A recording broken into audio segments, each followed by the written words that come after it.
My guest today tweeted the other day that the Lions don't want to face the Bucs. Now he faces the music on Locked On Lions. You are Locked On Lions, your daily Detroit Lions podcast. Part of the Locked On Podcast Network, your team every day.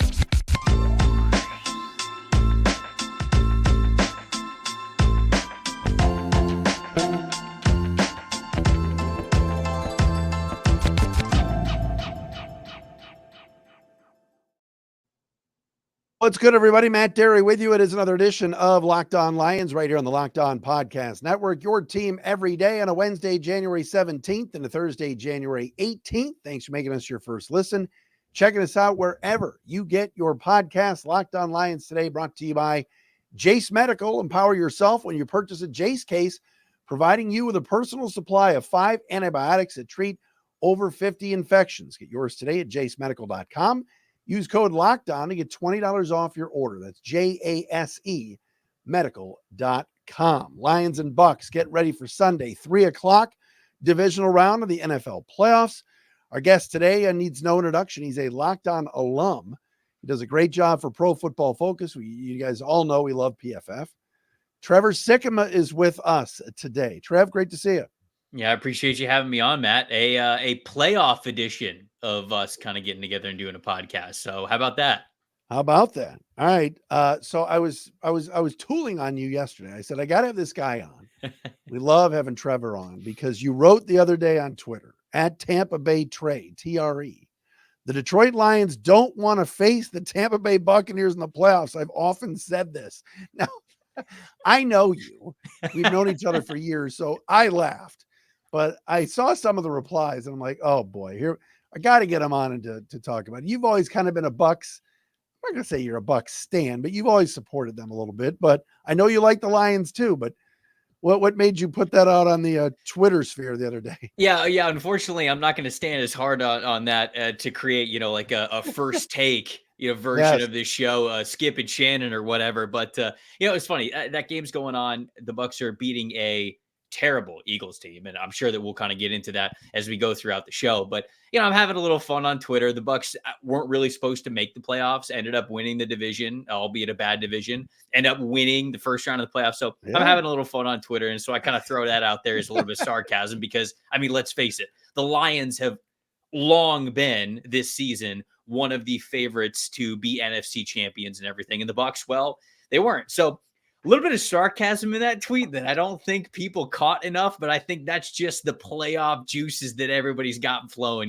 They're big into their teams, and I totally understand it. But it's going to be fun, right? These teams matched up earlier this season, and Lions came away with the victory. But I do think that both of these teams are in different spots, and I think that that's both a good thing for both of these teams. You look at the Lions and they won that game. Jameson Williams, I think it was his second game, and they didn't have CJ Gardner-Johnson.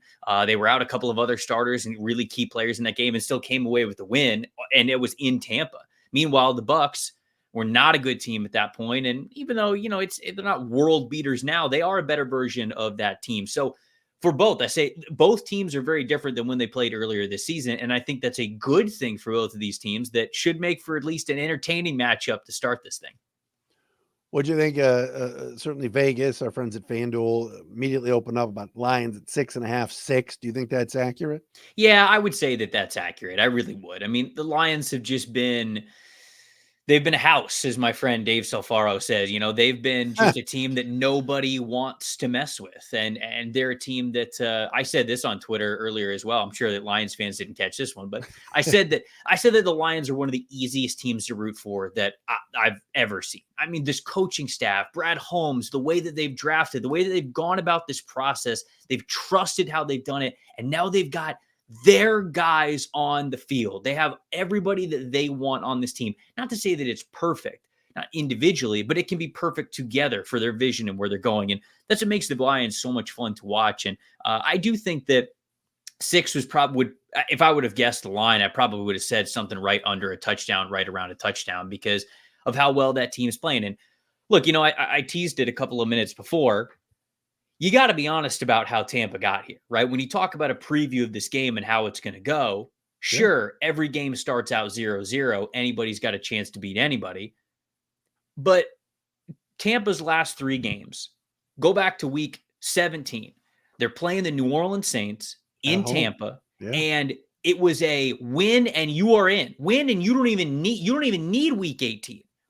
They laid an egg. New Orleans beat them in basically every way possible, and they kept themselves alive for the division. That following week, week 18, the Bucs played so poorly that if they were playing maybe any other team in the league other than the worst team in the Carolina Panthers, they probably don't win that game. They're probably not in the playoffs, but it was the Panthers. They do win. They get in, and lo and behold, it's the Eagles who are sliding harder than any team in the NFL right now. I mean, you guys all watched it on Monday night. That team didn't want to tackle. They didn't want to be out there. They looked absolutely stressed. There was no fun. There was no confidence. You were watching a train wreck with the Philadelphia Eagles. So the Bucs just happened to play that team in the first round of the playoffs. So where it is obviously commendable, I don't want to take anything away from them. They're winning these football games. One team feels a lot different than the other in terms of how they got to this spot that we're going to see kick off on Sunday. So that's kind of the context of why I understand the line being as big as it is, albeit in a playoff game. Trevor Sikkema with us, former host of Locked On. You did Locked On Bucs, didn't you, with John? Didn't you guys do that show? I didn't do Locked On Bucs. I did Locked On NFL Draft, though. I've been on with the Locked On Bucs guys so many times. I feel like I'm almost a co-host. I'm talking to James Yarko tomorrow, and James, God bless him, in week 6 said, "Oh, they're doing this pewter route. There's gonna be no Lions fans there. The Bucs fans are really excited." And then, of course, by like the second quarter, the entire lower bowl was Lions fans. So during the game, I'm getting people hitting me up on social media like, "Who's that clown?" So now James is going to have to come on with me tomorrow. It's going to be great. Tell me a little bit. So you mentioned before about, the Lions and being so likable. I went back and watched some of Sunday night's game earlier today, and PFF loves Aiden Hutchinson. And I know for some parts of the year, it was like, well, Hutch doesn't have as many sacks as Kayvon and all these things, but man, Hutchinson saves the day on defense for this team a lot, doesn't he? Yeah, I mean, he's where they build a lot of their team around. When you listen to how Brad Holmes talks and how, Dan Campbell talks, there's no doubt about it. They want their teams to operate from the trenches outward.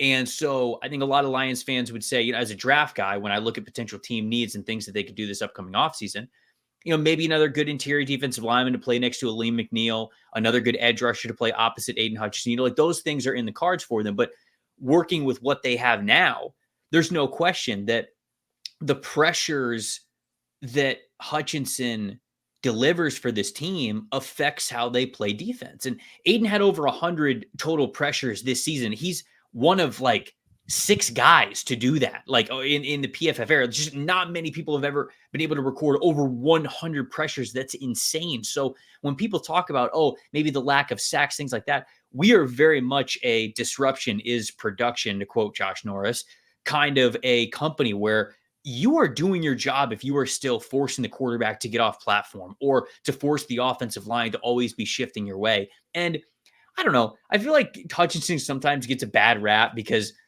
sometimes he runs funny. I don't know. He's just got like very active arms and everything. And people watch him and be like, he is so productive of a player. He's so violent of a player. He wants nothing more than to get straight into the quarterback's chest and bury him every single play. And you see that. You see that drive. You see those fundamentals. And you see that talent, man. That phenomenal 3-cone drill score that he had at the combine. It shows up often in his tape.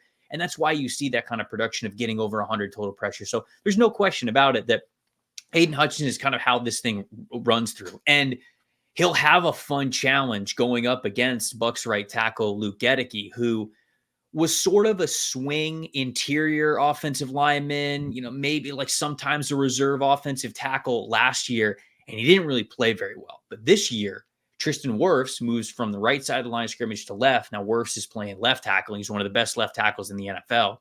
And Gedeke was that scheduled right tackle. I think a lot of Bucs fans went into the year and they're like, man, this guy struggled at a bunch of different spots last year. But now that he's been able to just hone in on right tackle, he's a good football player. And I think this is him and Aiden are very much cut from the same cloth. Like they are about just outworking the guy who's on the other side of the line of scrimmage. So that is going to be a very, very fun matchup that I don't think a lot of the national media are going to talk about Luke Gadecki versus Aiden Hutchinson, but that is truly one to watch that could determine this game. I want to ask you about your updated mock. You mentioned edge and interior D lineman. I hope there's a cornerback in your mock as well for the Lions. We will do that coming up next. I want to ask him too about Ford Field and the advantage that the Lions certainly will have coming up on Sunday right here on Locked On Lions. And Locked On Lions today is proudly brought to you by BetterHelp. Looking to talk to somebody, maybe you have gone through so much the last week with the Lions and you have memories of maybe your dad or somebody taking you to a game, your grandfather, and you're struggling a little bit because, man, this stuff hits home. It's important to air that out, to talk to somebody, and no better spot to do that than with BetterHelp. Sometimes we all need the opportunity to get something off of our chest. Big or small, certain things can really start to get to you. It's important to let that out, especially to someone who's unbiased on or in your life. Like I said, Lion fans, thinking about therapy and talking to somebody, I'm telling you, it's BetterHelp. Therapy can be different for everybody. Most of us have bigger problems than our favorite sports team, but still, it's important to get things off your chest every once in a while. So if you're thinking about giving it a start, try BetterHelp. It's entirely online, designed to be flexible and suited to your schedule. Visit BetterHelp.com/lockedon to get 10% off your first month. That's BetterHelp, HELP.com/lockedon. And hey, Matt Derry here to tell you about our friends at PrizePicks, the best daily fantasy sports around. All you got to do is pick more than or less than on 2 to 6 player stat projections, and you watch the winnings roll in. Take $10, turn it into $250 with PrizePicks, especially this weekend. All these games going on, of course, Saturday and Sunday. You want to get in on the action. It is simple. Do it at PrizePicks. Christian McCaffrey, I'm going to go for more than 75 rushing yards, maybe Patrick Mahomes for more than 2 passing touchdowns. You can do that at PrizePicks. Same goes with Lions and Bucks. Same type of situation. Baker Mayfield going to go 3 touchdowns again like he did last week. You want to go below that number? Do that at PrizePicks. They also offer a reboot policy, so your entries stay in play even if one of your players gets injured. Nobody else does that. Go to prizepicks.com/LockedOnNFL. Use code LockedOnNFL for a first deposit match up to $100. PrizePicks, daily fantasy sports made easy. Trevor Sikkema with us from Pro Football Focus. His draft stuff is always great. We'll have him on throughout the spring for sure. All right, Trev, real fast, because you mentioned this before about the Lions and looking at stuff. Yeah, adding an edge opposite of Aiden needed. Another D tackle. I guess they could have had Kalijah Cansey. They took Jack Campbell instead. That's another story for another. I was a Cansey fan. I had Cansey in one of my mocks at 12, and I got killed. He's pretty good. He's damn good, is he not?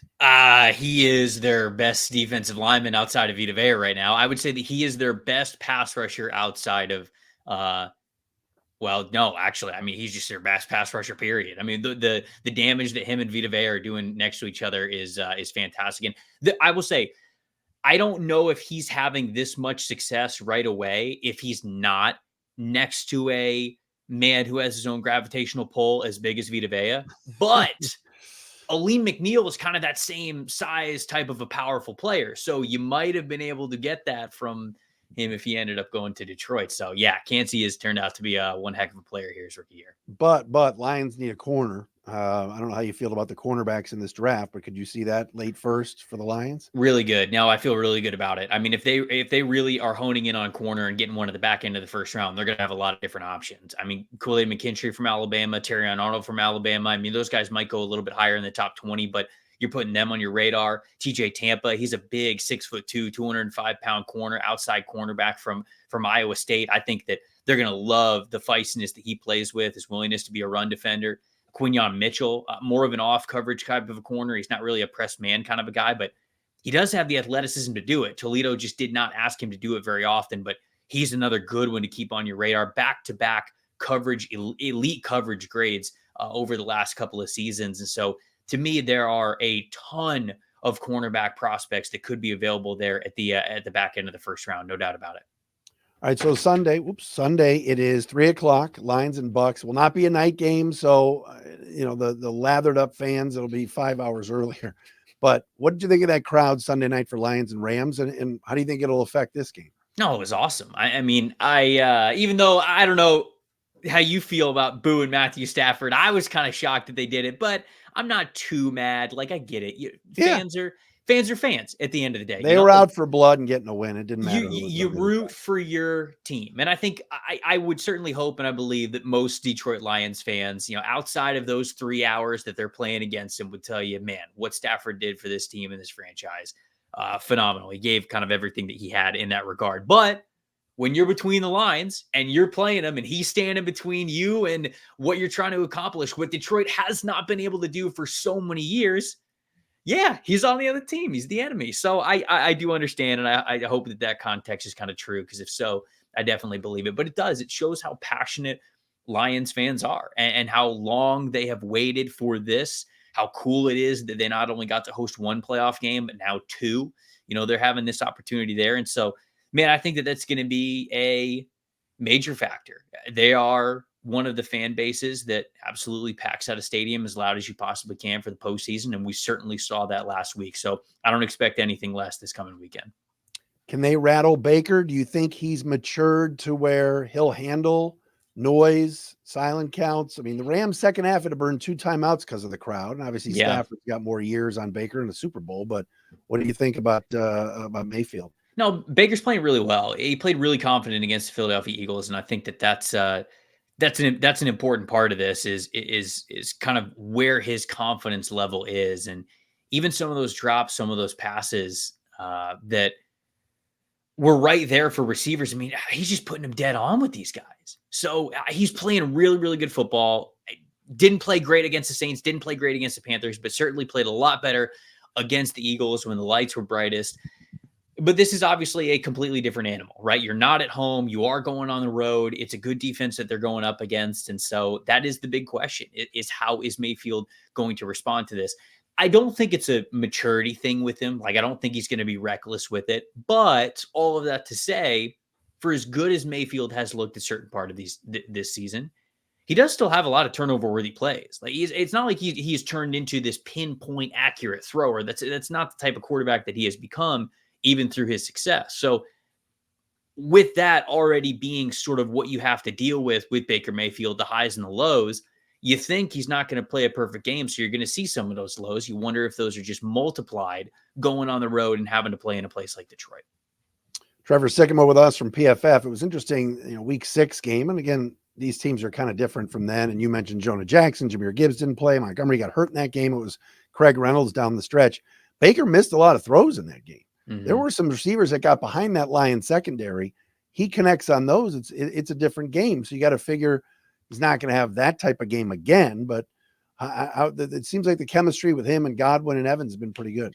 Yeah. And kind of what we were talking about a little bit before with their need to go get a corner this offseason, that to me is the most advantageous area to attack for them, is their wide receiver advantage versus the outside corners for the Lions specifically. I mean, we even saw it last week. You got James Bradbury, you got Darius Slay, and Mike Evans getting behind him. I mean, Mike Evans should have had a long touchdown if he doesn't drop that pass, and there was another one that he possibly could have had. You watch Cade Otton attacking over the middle consistently. Chris Godwin didn't really come alive till the end of the game, and that is a little bit of a critique that I have about this offense is sometimes they wait too long to get their stars involved, right? Sometimes I think they know teams are going to cover Mike Evans and Chris Godwin really well, so they try to almost outsmart what's about to happen. Yeah, Cade Otton, their tight end, got 11 targets last game. It worked out for them. They won the game, but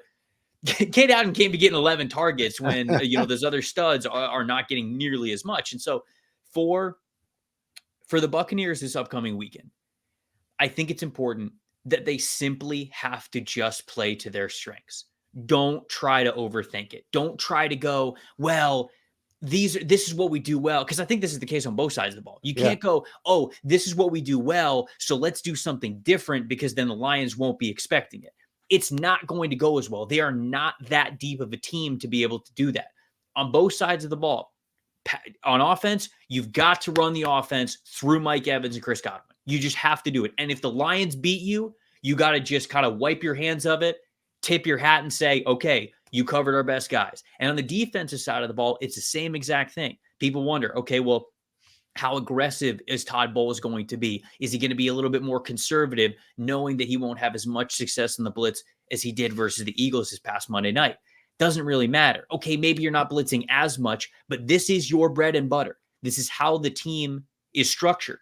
You have the guys in place to be an aggressive, heavy blitzing team with man coverage in the secondary, letting Antoine Winfield Jr. kind of roam the backfield and make a ton of plays as a freelance player. You can't go away from that. You can't just go, the Lions' offensive line's a lot better, so let's just drop these guys back into coverage. Right. You don't have the players for that. So to me, that is how I see this game, and that is what, if Tampa's going to win, they are simply going to do those two things, and it's just going to be enough. They're going to do it well enough to get the win. I do not expect this team to switch their identity all of a sudden and have some sort of success elsewhere. So getting back to your original question, yes, it's got to be run through Evans and Godwin. They're just not going to be able to put enough points if they don't do that. I want to ask Trevor about the other matchup in the NFC. Could the Lions be hosting 3 playoff games? That's a legit question. We will discuss coming up next. Got to tell you about our friends, though, at Jase Medical. I know we come to sports to escape from some of the crazy realities of real life, but let's talk about preparing for real life, shall we? According to the FDA, pharmacies are running out of antibiotics like amoxicillin right in the middle of the worst flu season in over a decade. Pretty scary when you think about it. I can't imagine a more helpless feeling than my wife or one of my kids got sick while a supply chain issue kept them from the life-saving medication they needed. Thankfully, we'll all be all right because of our friends at Jase Medical. The Jase case is a pack of 5 different antibiotics to treat a long list of bacterial illnesses, including UTIs, respiratory infections, skin infections, sinusitis, and more. This stuff could happen to any of us. Visit jasemedical.com. That's JASE medical.com and complete your physician encounter. It'll be reviewed by a board-certified physician, and your meds will be dispensed by a licensed pharmacy at a fraction of the regular cost. It's never been more important to be prepared than today. Go to jasemedical.com, use offer code LOCKEDON, and get $20 off your order. Wrapping up here on Locked On Lions Wednesday edition, James Yarko tomorrow. Thanks for making us your first listen, checking us out wherever you get your podcasts. So please subscribe and watch us on our Locked On Lions YouTube channel. Check out all of Trevor's stuff, including the new mock draft at pff.com. All right, so the Lions are hosting 2 playoff games. This city doesn't know what to do. Trevor, if somehow the Packers upset the Niners and the Lions win, hosting an NFC championship game, I can't even imagine what that building would sound like. But do you think it's possible? Is there a way Green Bay wins? No, I think that it certainly is possible. Now, the Niners have a juggernaut type of offense, but all that to say, they're playing for the first time in a couple of weeks. I don't want to say that rust is real for every single team, but there's a difference, right? I mean, the Packers are battle tested. The Packers have basically been in win or go home mode for the last month. Mm-hmm. And here they are, not only made the playoffs, but went into Dallas, one of the best defenses in the NFL, and made them look silly, punched them in the mouth, kept them down, never let them get back up. And it was a dominant win by that Packers team. I'm worried about how that Packers defense will hold up against a much more structured, formidable, and I think talented 49ers offense, especially when it comes to their ground game. But you ask, can the Packers do it? They can, and it's because of how Jordan Love is playing. Jordan Love has been playing so well throughout the second half of this season. He was masterful out in Dallas, which I think what impressed me the most is just the fearlessness that he had. Yeah. And I think all those years of sitting behind Aaron Rodgers, kind of waiting his time, he struggled a little bit during the beginning parts of the season. You could tell he was going through some growing pains, but man, he feels fully confident right now.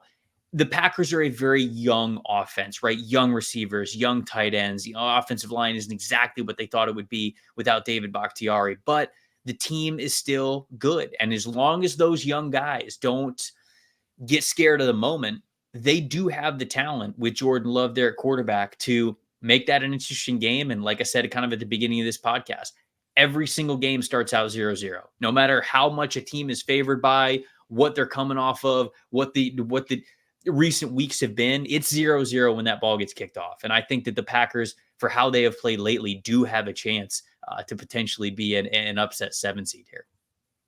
Give me a minute on the AFC. Anything that should surprise us, or is that going to be chalk, do you think? I mean, I am really looking forward to both these games. I think that we got great playoff matchups all across the board. Mahomes, Allen, I don't know, whatever, 8 at this point is just it's another chapter in a wonderful book of 2 phenomenal quarterbacks. I'm excited that we finally get to see Patrick Mahomes on the road because he has never played in a road playoff game until this week. So it's not like I think that all of a sudden he's going to be bad, but as someone who has accomplished so much in this game already, has been a 2-time Super Bowl champion, one that we talk about as maybe one of the greatest of all time, I'd like to see him play on the road. So this is a fun thing for me as a fan to see him get to go into Buffalo, a familiar opponent. These two teams do not like each other. They know that they are in each other's way.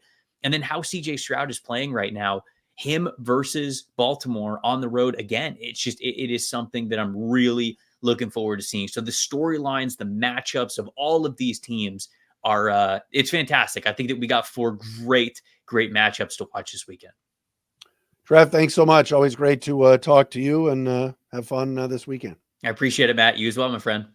Trevor Sikkema with us. Pro Football Focus. Follow him on Twitter at Tampa Bay Trey, TRE. Check out his stuff at PFF.com. James Yarko, Locked On Bucs tomorrow for the Thursday crossover.